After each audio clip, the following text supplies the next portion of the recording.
านเขาพี่น้องเอ้ยไอซีมันมีกล่องประชุมใหญ่ลาวไทยมีทุนซาไทยอีกนายกไทยมาลิ้นลาวได้นี่พี่น้องเอ้ยลาวไทยไอ้น้องกันแท้ๆเลยนี่สภาพลาวไทยทุนซาไทยอยู่ลาวพี่น้องเอ้ยเอาวันนี้สิพาพี่น้องเที่ยวเวียงจันทร์พี่น้องเอ้ยหลังจากออกมาแต่บ้านเมื่อวานนี้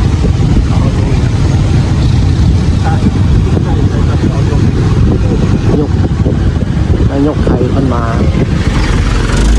เที่ยวลาวโอ้รถหลายแท้เนาะเป็นซาไทยเลย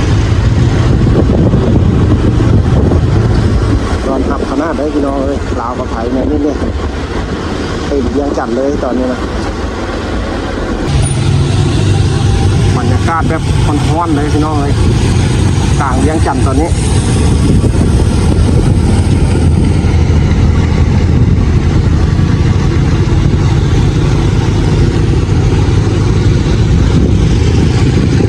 ซาดสองลาวไทยพี่น้องปักเต็มเลยเวียงจันทร์โอ้ยบรรยากาศขนาด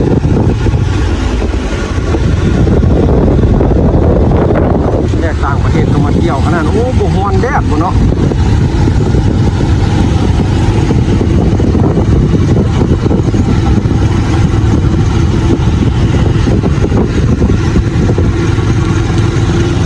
พี่น้องซาดเต็มเลยได้พี่น้องเลยมันกล่องประชุมเนาะ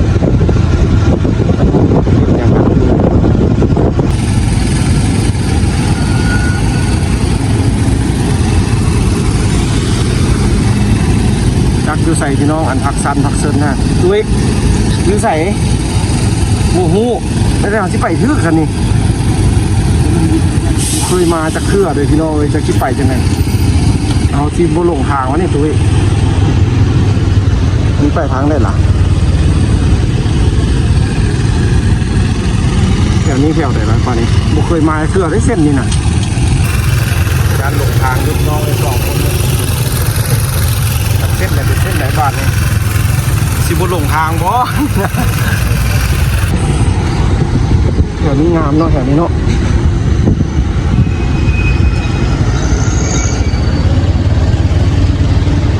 งามเลยคนเอกสิฉากเลยแถวนี้วัดเก่าแก่เด้อพี่น้องเอ้ยมาฮอดทีละที่แว่ทายแถวนี้บรรยากาศนี่พี่น้องว่าบ่เคยเห็นไว้แถวนี้มานี่หน้ากระทรวงศึกษาธิการอันนี้นะพี่น้องเก่าแก่นะ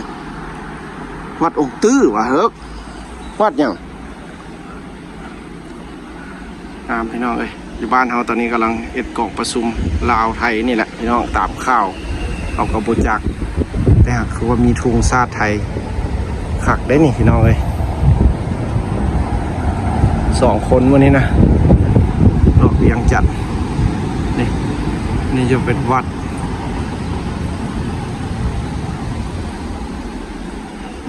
วัดแก่งามพี่น้องโอ้มีคนต่างประเทศมาเที่ยวอีกบรรยากาศเงียบเหงาขนาดพี่น้องเลยพาขี่รถจักรเลาะเวียงจันทร์ก่อนสิไปรัสเซียพักอยู่เวียงจักมือนึงแล้วจังไปขึ้นเครื่องพี่น้องนี่มากับหมู่2 คนสิพาพี่น้องเลาะเวียงจันทร์จากคนน้อยก่อนพี่น้องเบิ่งบรรยากาศบ้านเฮาก่อนสิไปบ้านเพิ่นตอนนี้อยู่พุ่นกับแม่หนาวเลยนะหิมะลงแล้วพี่น้องเลยอันนี้จะเป็นวัดอย่างเราก็เคยเห็นพี่น้องเลยเข้ามาคือว่าคักขนาดบ่เคยไปจากเครือได้นี่ขนาดอยู่บ้านเฮาได้นี่ยังบ่ฮู้จักเก่าแก่ขนาดพี่น้องคักช่วงนี้ก็คือว่ามันมีกล่องประชุมบรรยากาศถือว่างามกับหมู่สิพาพี่น้องเลาะเด้อมื้อนี้นี่รถจักร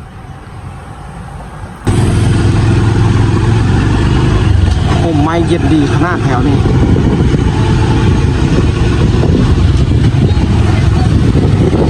ทำอย่างนี้มาทุกทางเด้อนี่พี่น้องเลย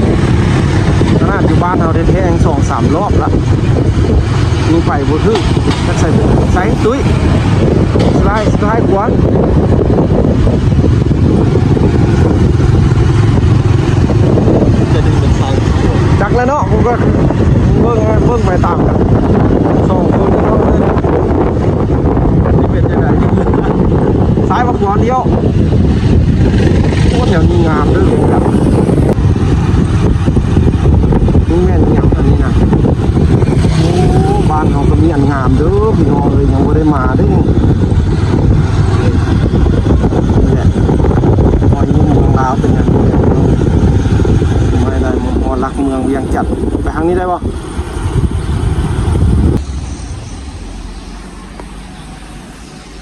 ผู้ใดฮู้ได้นี่พี่น้องเอ้ยประวัติศาสตร์บ้านเฮาเพิ่นเอิ้นว่ามันไห้นี่เบิ่งสิเบิ่งข้างหน้าดูคือบ่มีชื่อมีเสียงเนี่ยอยู่วัดสิแม่สีเมืองนี่นะพี่น้องเฮาแปลกใจขนาดนี่เพิ่นเอิ้นมีหยังเจ้าแม่สีเมืองค่ะวะผู้ใดเห็นแต่พี่น้องคลิปนี้ผู้ใดฮู้จักได้นี่ประวัติเพิ่นเป็นจังได๋หากบ่มีชื่อมีหยังพี่น้องอยู่วัดสีเมืองเนี่ยพี่น้องใครเคยเห็นแต่ใครไกลไปไกลมาฮู้บ่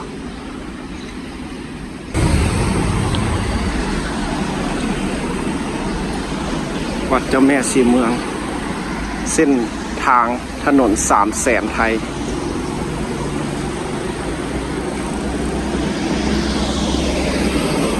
ผู้แถวนี้เวียงจันทร์ก็เข้ามาในพี่กังสวยงามเด้พี่น้องเอ้ย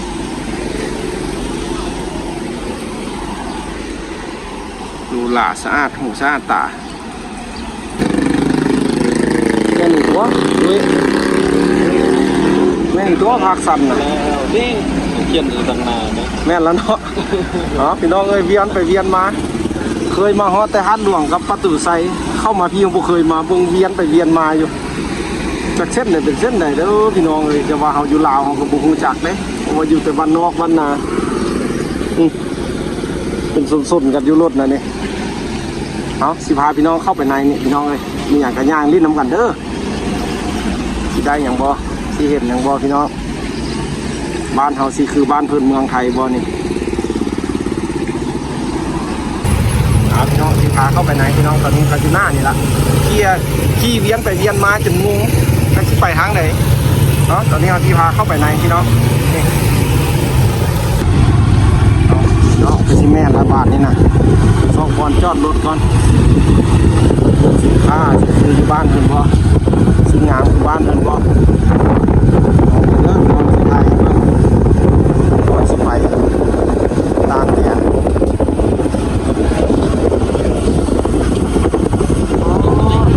จากสลายเป็นวันซากของพนักงานที่บอกตายพี่น้องตอนนี้มาฮอดแล้วป้า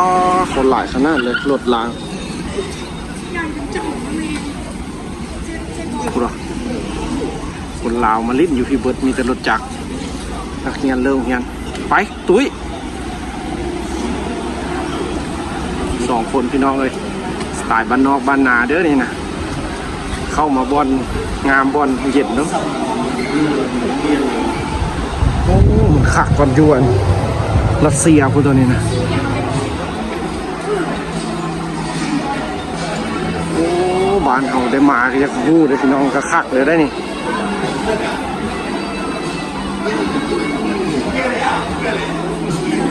สิบหลงทางนะตุ้ยมันคืออยู่เดือดสนามบินโอ้ก็คักได้บ้านเขานี่เอาครั้งแรกชีวิตพี่น้องเลย2 คนมาแล้วก็ต้องเข้าไปให้มันถึงมันฮอนมันเห็นอย่างโอ้ก็คักไปได้บ้านเขาเลยมีคือกันยุ่เนี่ยแต่สิมีเงินซื้อเพิ่นบ่ขนาดบ่ฮู้ตัวนั้นน่ะ สิมีเงินซื้อเพิ่นบ่นี่นะ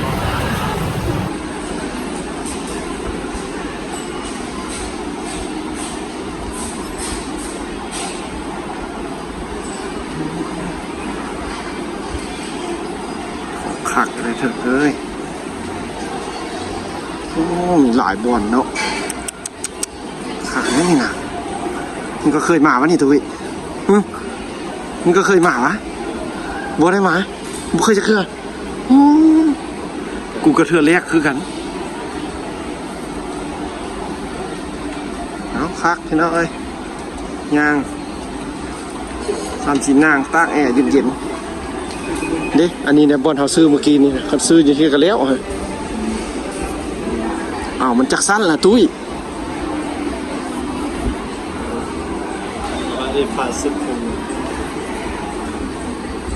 ไปขึ้นไปมันสุดดูมีรถอีกตุ้ย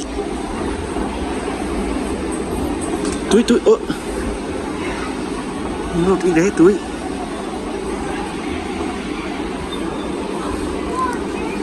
ป้า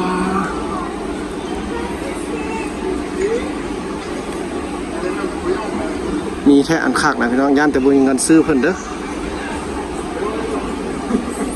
ทุ่งไห้หินพี่น้องบ่ท่าไปฮอดเสียงขวางอยู่ภาคซันนี่ก็มีแต้มอยู่นี่พร้อมเบิ่งวิวงามๆพร้อมผู้ใดมีความสามารถ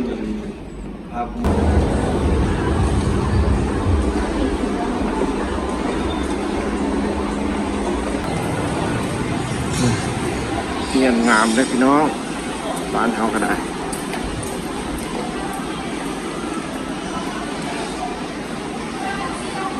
มีเงินซื้อเพิ่นบ่บ้านนี้เสี่ยวคักปานไหนอยู่ลาวก็ได้พี่น้อง ขึ้นยังเดียวกัน ฮะคุณทานคำหรือเปล่า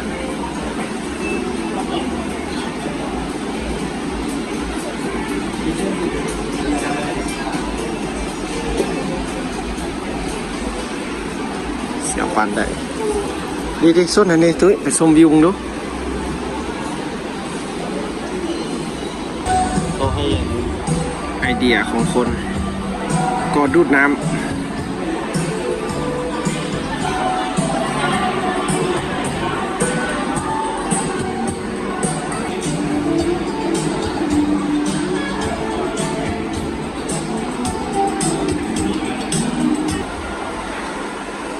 เอาพี่น้องเอ้ยเป็นซีเมนต์ได้มาเลาะซื่อๆแล้วพี่น้องเอ้ยเบิ่งซื่อๆเด้อเขาก็บ่เคยมาจ้าเถื่อเป็นซีบ่มีอันไปซื้อเพิ่นดอกพาพี่น้องไทยเบิ่งอยู่บ้านเฮาพี่น้องเอ้ยฮ้อนๆมาตากแอร์ลิ้นจะไหนพักอยู่ได้เนาะก็สิได้จะไหนนี่บัดนี้กลับวะเอาพี่น้องบัดนี้ก็สิได้ย่างออกกลับกันพี่น้องก็จะบ่ได้ซื้อหยังเข้าใจคันอยากจะมาซื้อเครื่องไปตอนเขาเจ้าอยู่รัสเซียพี่น้องอยากซื้อเหล้าลาวเป็นเหล้าลาวอยากเป็นของขวัญเป็นของสิ่งของเป็นของคนลาวกันพี่น้องเสียไปตอนเพิ่นตอนนี้ก็มากับหมู่แล้วก็มาย่างลิ้นแล้วกันมันฮ้อนได้พี่น้องเอ้ยมาลิ้นเบิ่งก็บ่เคยมาโซซิมาฮ้อนก็ขี่รถเวียนไปเวียนมา 2-3 รอบพี่น้องเลย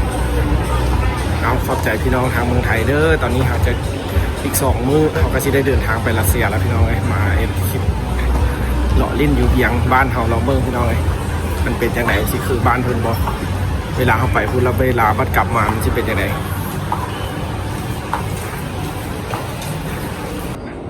สีมือคนลาววัฒนธรรมลาว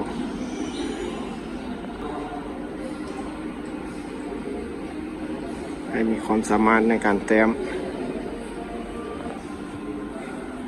โมเมนต์ราคาถึกๆเลยพี่น้องอันนี้นะแต้มฮูกแล้วเนี่ย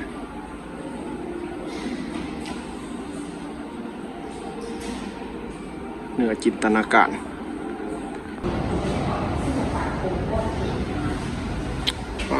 สีมือการแต้ม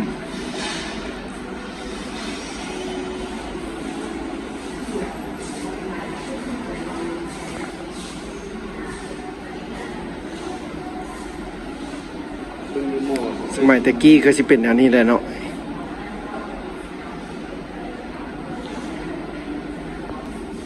ตัวนี้แห้งงานตัวนี้นะ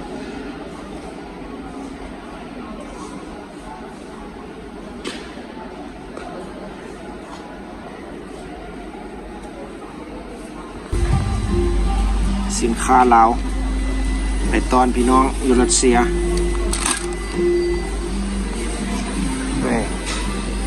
เหล้าข่าวไก่น้อยรถนี่หัวปักพูดอะไรนี่นะพี่น้องเอ้ยวนก้าลาว 55% เหล้าขมลาวจัดไป